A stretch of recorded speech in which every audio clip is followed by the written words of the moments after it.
Can you tell us your name? My name is Jan Saldukumbo.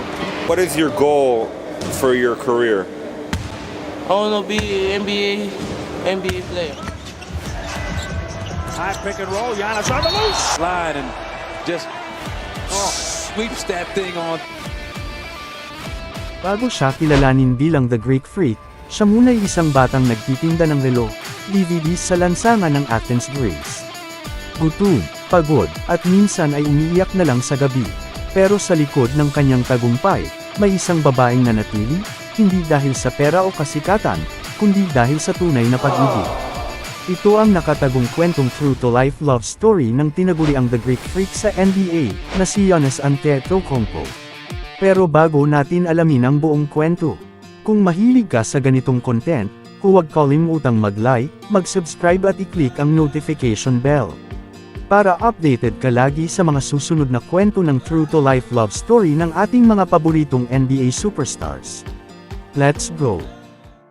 Si Giannis Antetokounmpo ay ipinanganak sa Greece noong December 6, 1994. Anak ng Nigerian immigrants athletes na sina Charles at Veronica.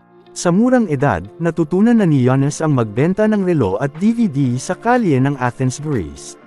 Hindi para sa luho, kundi para sa makakain nilang pamilya. Lumaki siyang tahimik, mahiyain pero may pangarap. Hindi para sa sarili, kundi para sa kanyang mga magulang at kapatid.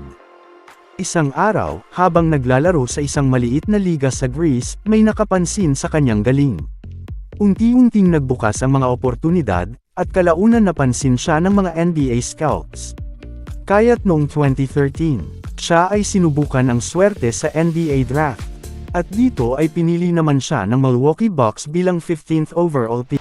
With the 15th pick, Milwaukee Bucks select Giannis Antetokounmpo from Athens, Greece. Marami ang nagduda, masyadong payat, masyadong tahimik. Pero sa puso niya, may apoy ng isang lalaking handang magbago ng kapalaran.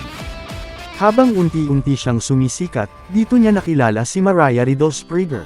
Si Riddle Springer ay isang former volleyball player noong high school at college bilang isang outside hitter. Sa kanyang huling taon sa high school, siya ay napiling team captain at team MVP bago siya nagpatuloy maglaro ng volleyball sa Rice University. Siya ay simple, at hindi mahilig sa spotlight. Hindi rin siya kagaya ng ibang kababaihan. Dahil hindi siya nabulag sa milyon-milyong dolyar ni Giannis. Hindi rin siya nagmadaling i-post ang kanilang relasyon sa social media. Dahil para sa kanya, ang pagmamahal ay hindi para sa show kundi para sa totoo. Nagsimulang mag-date ang NBA star at ang Rice University alumna noong kalagitnaan ng 2010. Sino nga ba ang mag-aakalang ang 15th pick ng 2013 draft ay magiging isang NBA superstar? At matapos ma-draft si Antetokounmpo ng Milwaukee Bucks, nanatiling pribado ang kanilang relasyon. Ngunit paminsan-minsan ay binibigyan nila ang mga tagahanga ng silip sa kanilang buhay. Sa pamamagitan ng pag-post ng mga sweet moments sa social media. Isang patunay na ang kanilang pag-iibigan ay tunay at wagas. Noong 2016, binigyan ng Milwaukee Bucks si Giannis ng 4-year $100 million contract extension. At ano ang una niyang ginawa? Tumakbo siya agad sa tindahan at binili ang isang higanting teddy bear para kay Mariah. Hindi sing-sing, hindi sports car, at lalong hindi bagong nobya ang nasa isip niya. Matapos pirmahan ang kontrata, ang una niyang naisip ay ang paboritong teddy bear ni Mariah. Sa bawat laban ni Giannis nasa audience si Mariah, tahimik, nakangiti, at nakasuporta. Nang mag-MVP si Giannis sa kanyang speech, hindi niya nakalimutang pasalamatan si Mariah.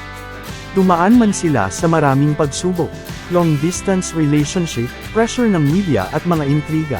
Pero sa kabila ng lahat, nanatili silang magkasama. Hindi glamorous ang relasyon nila, pero totoo.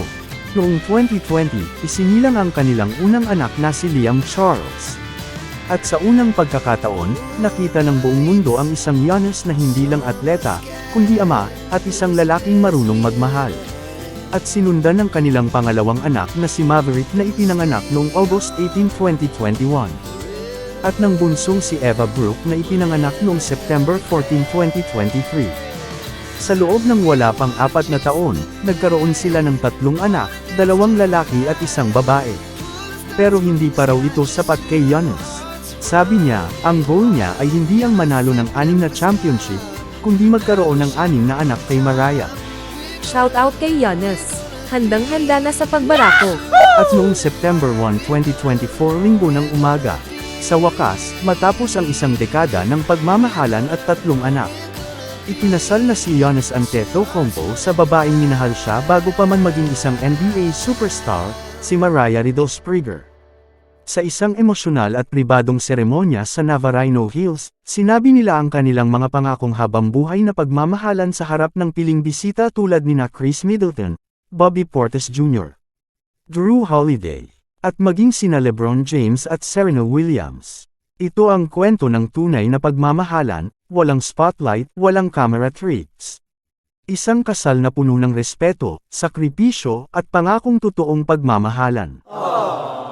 Ang kwento ni Giannis ay hindi lang kwento ng tagumpay sa NBA, kundi kwento ng isang lalaking nanatiling tapat, mapagkumbaba, at marunong lumingon sa babaeng naniwala sa kanya noong mga panahong siya'y wala pang kasiguraduhan sa buhay. Sapagkat sa dulo, ang tunay na MVP ay ang lalaking marunong magmahal ng totoo. Ikaw idol, sinong NBA superstar ang idol mo? Comment down below ngayon na. At malay mo baka siya na ang susunod nating itampok sa susunod na kwento. Dahil dito, kasama ka sa bawat kwento. Kasama ka sa bawat video dahil siya ang idol mo. Kung nagustuhan mo ang kwentong true to life NBA love story natin sa araw na ito, huwag kalimutang mag-like, mag-subscribe at i-hit ang notification bell para sa mas marami pang kwentong inspirasyon. Salamat sa panunood, at kita-kits sa susunod na video. Dito sa NBA Love Story. Maraming salamat po.